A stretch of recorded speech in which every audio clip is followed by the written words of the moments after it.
All right, Green and Gold Live, Facebook, TMJ4. We're here with the vaunted, the heralded, the award-winning. How much more can I build it up, Doug Russell? I don't know. I like it, though. Keep going. It is 620 WTMJ, Sports Guru, all that good fun stuff. Doug Russell joins us. And Doug, first game, preseason, I guess basically you start with just the general question, and let's start more positive. Sure. Who really stood out for you last night that really took that? It's a long preseason, and I'm not going to make any sweeping proclamations, but there were a couple of guys I feel last night, Doug, that really took that jump in week one. Yeah, absolutely. And you think about the offense, and I think everybody was kind of looking to see how Brett Hundley specifically would do, because we all know that he struggled last season. Right. And I thought he looked great last night. And I'll add to that, Doug, not to cut you off right away, but I guess I will cut you off right away. You know, that's the type of guy I am. Sorry about that, Doug. I'm even picking on myself already. But, okay, everybody's going to point to the 48-yarder to Davante Adams, and I do think that's a moment where he probably wouldn't have completed that last year. But being on the sideline and being the sideline reporter for the Packers TV network, you sometimes see things that you don't always see up top or elsewhere. The throw to me, Doug, that showed his improvement from last year, I don't know if you remember this one, is he goes left, right-handed quarterback, so he bootlegs left, and on the run still fires a perfect strike to Equinemius St. Brown for a first down completion. And to me, that's a throw, Doug, last year where he was all over the board and probably didn't complete it. Yeah, you're right. It was more than just the Davante Adams, the long ball that I think made all the highlight reel catches or highlight reels. But he did a lot of the little things, some of the things that didn't show up necessarily in the box score as well. He had a couple of drop balls, a couple of guys. Maybe it wasn't a drop ball, maybe it was just a good defensive play, but during the regular season you expect a starting wide receiver, whether it's a Randall Cobb or a Davante Adams, to make that catch, and Jaron Moore dropped one of those, for example. But I thought he did a lot of the little things really, really well. He ran the team, and even though if you look at the box score, it looks fairly pedestrian, I thought he looked really good. I thought Deshaun Kaiser looked pretty good as well. I don't think anything was decided last night. I don't think that anything... I think Hundley took maybe just the early lead, but I agree with you. Nothing was, by far, nothing was decided, but I think Hundley was just slightly ahead of him, or a little bit ahever him in week one. He was, but maybe he was also playing with, I guess this would be the second team as opposed to the third team. The second first team, or however you categorize and who he was playing against, but I would agree with you. I think that if anyone took a slight lead, it would have been Brett Hundley. Now there are 3 more games to go. We're not going to see Aaron Rodgers except with, you know, the earpiece in his head for the rest of the preseason. Probably, maybe he'll get a couple of reps here and there, but it's one of the most hotly decided, hotly contested type of battles, and it's for a guy that you hope you never see play. By the way, my over-under on Aaron Rodgers snaps for the preseason is 5. I do think he probably plays like a series or something like that, but I'm just totally speculating on that. And the other thing, Doug, the other guy that really popped out at me, and sometimes I tend to gravitate to guys that actually are going to make an impact in the regular season and see if they've made that jump. I do. Jamal Williams? No, I was going to say, well, he's one. Okay. Marquez Valdez-Scantling, I thought. We're going to get, had a great night, too. We're going to get to him in a second, because then we're going to gravitate to the rookies. But I'm telling you, Doug, Jamal Williams, one of the things they worked on with him in the offseason was he could run over guys last year, but you didn't see what he had at BYU, which was the shiftiness to get extra yards or get around guys. Which and on on that touchdown. The touchdown, exactly. And maybe comment on that, Doug, just what you saw out of that. And the same thing, I'm standing on the sideline going, boy, that's something I don't know if I saw last year. Yeah, it was the shiftiness. And I think there's an opportunity right now for Jamal Williams, specifically with Aaron Jones.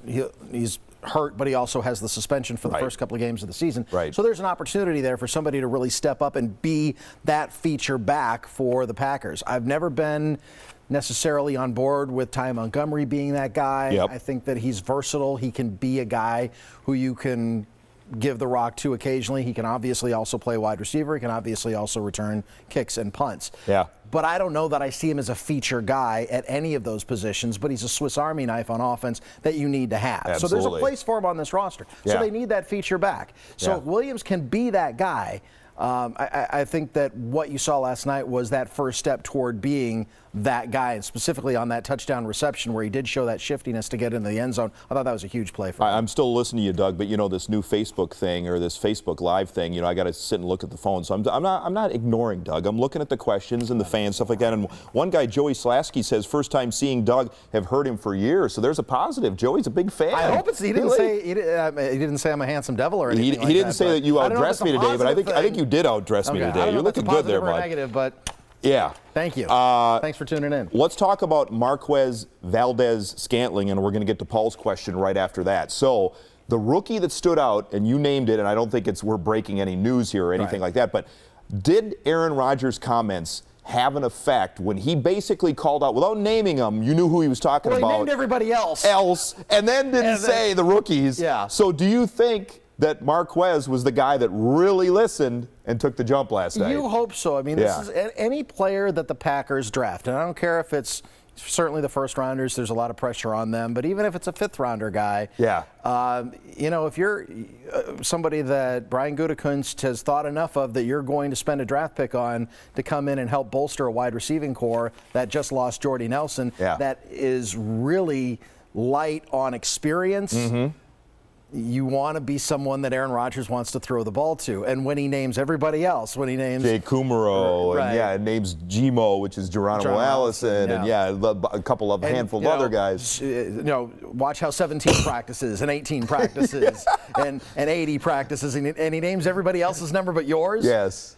If you're not paying attention to that, you're not noticed. Yeah, you're absolutely on notice. So I hope that he took that to heart, because certainly his play last night showed that he does have some talent, and there was a reason that he was drafted. Paul Beiser asks, didn't see much pass rush concerning. I'll take this one, and Doug, if you want to chime in, feel free, but they don't game plan or scheme for preseason games. They go base defense, so I wouldn't be as concerned about that. I did see Reggie Gilbert get in there on a handful of occasions, and they like his potential. And obviously you didn't see Clay Matthews, you didn't see Nick Perry and stuff like that. So I guess I wasn't that concerned about that. Anything quickly that you had to... I mean, it's the preseason. It's a preseason. Yeah, and Marcus Mariota, he only played a series, but he's a mobile quarterback, and it seems like Blaine Gabbert's somewhat mobile.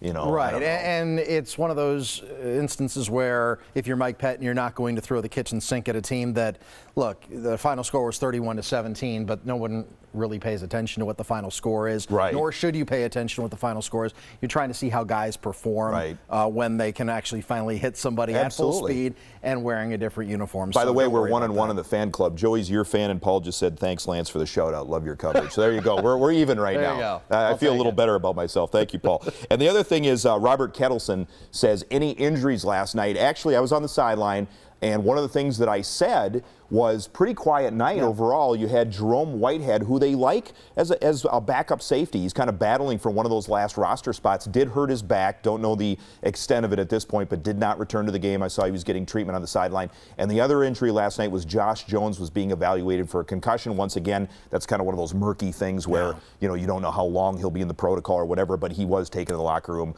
for that. And other than that, Doug, I don't know if I'm missing anybody or missing anything, but I think that was about it. I don't think so. I mean, you were on the sideline, so you would have probably a better primer on that than most of us. But sometimes, you know, what's interesting, and that's a great question, is sometimes when you're on the sideline, you do see things that other people don't see, and you're there and you hear what the coaches say, you hear what players are saying. I know Jamon Moore, and you mentioned it, when Jamon Moore dropped that long pass, I mean, he came to the sideline and his shoulders were hunched, like guys were literally, you know, hitting him on the shoulder pad saying, hey man, next time, whatever. But you could tell he was dejected. He took it personally that he dropped that pass and did not have a good night.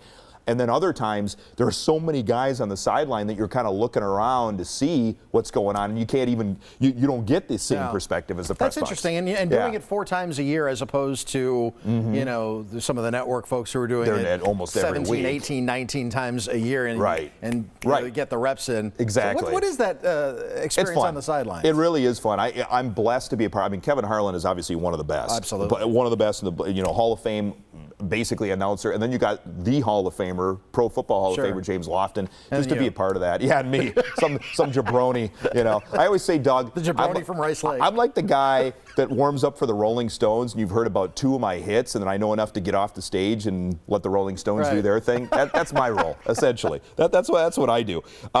What's your prediction for the? This is Rye Brzezinski who says, "What's your prediction for the season if this team stays relatively healthy on both sides of the ball?" They're a good team. Now, what you're going to see though is a motivated Minnesota Vikings team that probably feels like they should have been in the Super Bowl last year. They missed an opportunity to play the Super Bowl in their own home stadium. They would have been the first team to ever do that. Oh, isn't that a shame that didn't happen? I can make a fun, if you want to like Gilbert Brown says, grown men shouldn't wear purple. If you want to make your own jokes about the empty trophy case, feel free to do that. Absolutely. But I think, but they're a good team. I mean, they should not be discounted. I agree. At all. You're going to see Philadelphia. I know it's very difficult to repeat, but now they've got Carson Wentz. You're not making a prediction, Doug. You're sitting on the fence. I'm going to call you out, man. You're just hemming and hawing around. 12-4. Whoa! Now you're going all homer mode. No, I think they're a good team. Look, if everybody stays healthy, this is a good team. Well, here, I'll help you out. I'm going to help you out a little bit. You're my friend. I'm going to help you out a little bit. Honestly, 10-6. Now, people might disagree with this. 10-6 would be a good record for this team. Reason being is, you mentioned it, got to play the Vikings twice. Yeah. They're at New England. They play at Los Angeles against the Rams, and they're a legit NFC team. Yeah, they are. They go to Seattle on a Thursday after they play a Sunday, which Seattle isn't that good.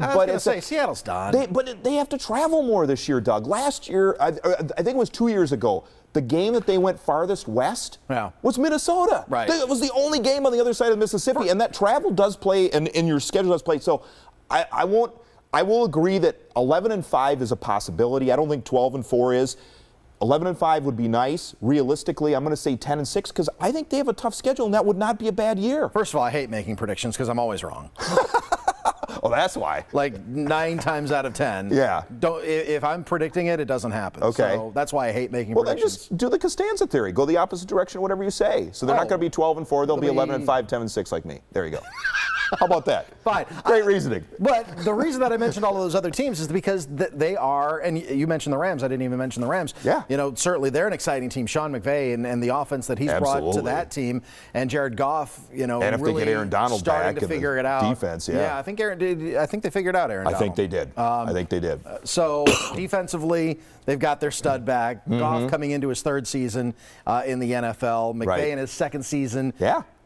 They're going to be really, really tough, and you know we mentioned the other teams as well. So that's who the Packers are competing against this year. It'll be tough. I'm going to keep this thing rolling. Ross Kirshner says, "Will the defense show up this year, or will it be a down year again?" I will quickly say that what I've seen in training camp so far, Doug, is I think Mike McCarthy is right when he came out last week and said that the secondary depth is as good as he's seen in the 13 years that he's been head coach. Now, the one year they went to the Super Bowl, Nick Collins, a younger Tramon Williams, Charles Woodson, you can go on and on and on. I think they had more maybe quality players or more Pro Bowlers or all pros or whatever you want to say.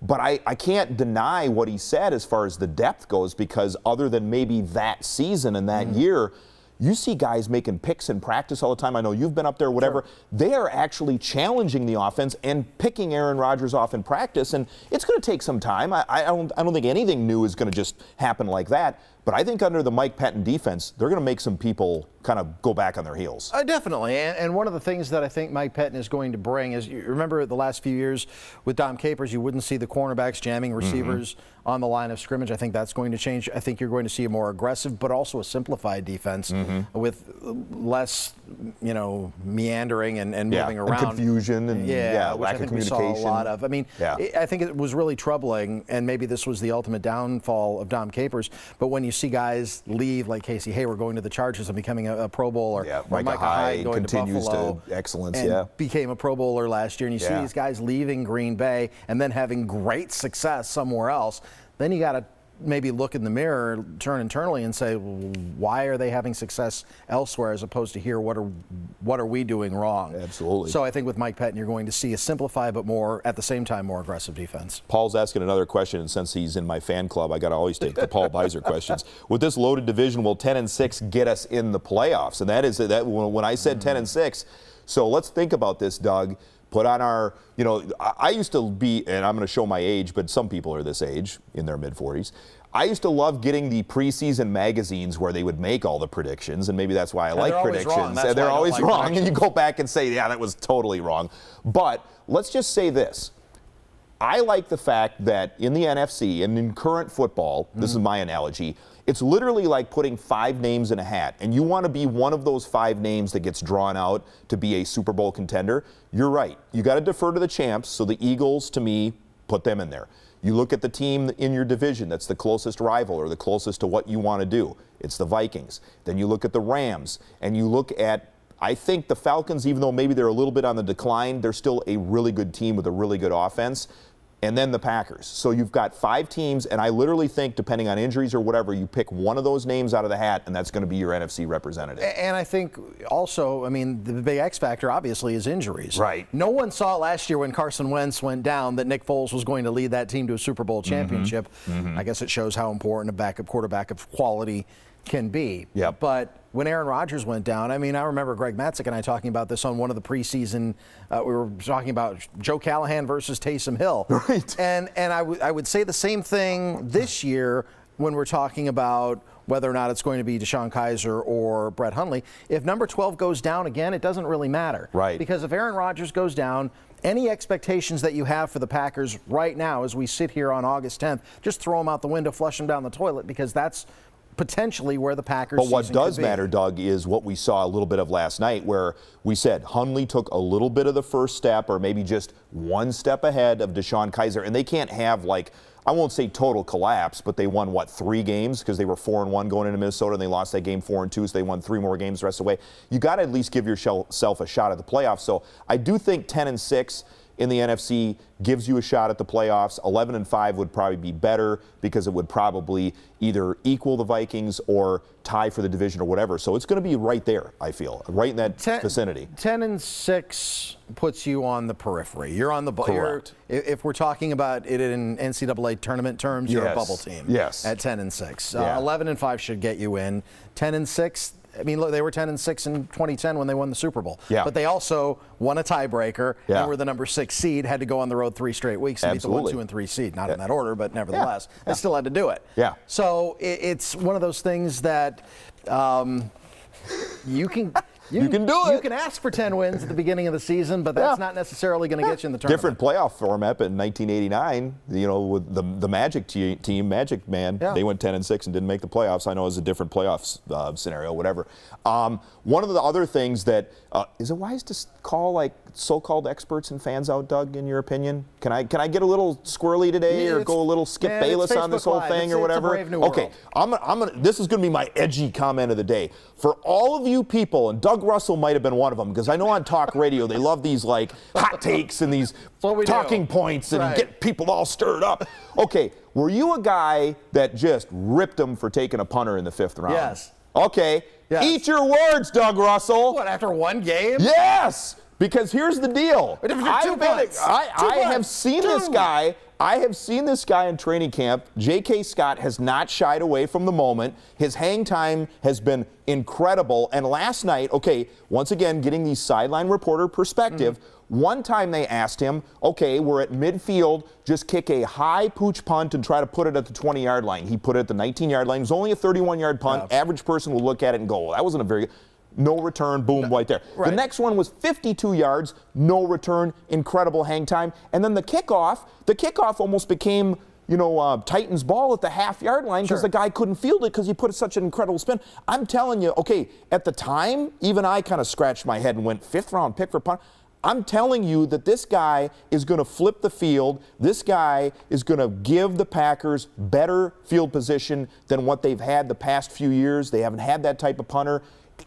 When the gales of November come calling, Doug, when the weather is a factor, they're going to have better field position because of this guy. I hope you're right. And look, I mean, you didn't see him punt a whole lot at Alabama because their offense was as prolific as it was. You know what? They mentioned the stat on the broadcast last night, 52 or 54 times, which was way more than like James Lofton was saying, what did this guy do? Like, go out and get his laundry during the game and maybe punt once? And I was like, yeah, but that actually shocked me, Doug, that he punted that many times. Okay. So there you go. I mean, but for Alabama. I mean, Right. you don't think of a punter. I can think of a million different positions other than punter Right. that I would want to take from the University of Alabama. But nevertheless, I hope you're right. But there have been guys, the Buccaneers kicker a couple of years ago that they took in the second round. I know. Didn't last. Yeah. Well, Aguilar, I think his last name was. Roberto Aguilar, Right. yes. You know, and there are very few Sebastian Janikowskis that pan out early round. He was a first-round pick, but that pan out to be. And I'm not saying he's the next Ray guy, even though he was an Alabama guy and whatever. But I do think in today's NFL, Doug, that field position and flipping the field is a big factor. And I think they feel like, and with a defense that's still going to try to find its sea legs early in the season, that could help them out. But here's the thing about specialists. There are a million of them. True. And it's such a mental game. It's like a golfer. You and I have the ability to go out and make a 30-foot putt. We do. It doesn't mean that. I have never seen that. We have the physical ability. I've never seen that out of either one of us. Right. It doesn't. I'm not saying it happens very often. I'm saying you and I have the physical ability. I guess we do. To make a 30-foot putt. And I have bombed in a couple, but only a couple. Right. Yeah. I'm not saying it happens very often. I'm saying we have the physical ability to do it. True. What separates us from the guys that make millions of dollars to do it is they can do it on a regular basis, and because they've got that muscle memory. It's the same thing oftentimes with punting, kicking. And that's why kickers are good, golfers, because they have time to work on their game. Plus, it's the same, similar mechanical swing. But it's all a mental game. And the other thing is, we've seen Tiger Woods at his peak miss a 7-foot putt. Yeah. You know, it's all upstairs. It's all mental. No, and you're right. If you take a specialist, a kicker or a punter, when there are so many that are out on the street, because none of them hardly ever get drafted, occasionally, only maybe a small handful in any given year, because there's so many that are out on the street. If you're going to spend a draft pick, even if it's a 5th-round draft pick, you better hit on it. Yeah. No, and I agree, Doug, in the sense that it's not Brett Conway, it's not B.J. Sander, where you can kind of see. Couple of examples. I think J.K. Scott mentally is stronger. Okay, quickly in our last few seconds, Ross Kirshner also asks, do they think the Packers will miss Jordy Nelson being on the team this year? I think a little bit with that experience and that go-to guy with Aaron Rodgers very quickly in about 10 seconds. You think they'll miss him a little tremendously on the field and off. Okay, and Robert Kettleson says, who do you guys think will be a superstar this year? Who's the player to watch? I think we all know Davante Adams, but I think he's ready to take it to the elite status of wide receivers this year. I hope so. They certainly are paying him like that. All right, for Doug Russell, I'm Lance Allen. Green and Gold, Facebook Live. Thanks for watching. Thanks for the great questions, everybody. We'll be back, and next time I'll dress up a little better. I can't let the radio guys show me up, okay? Thanks for watching.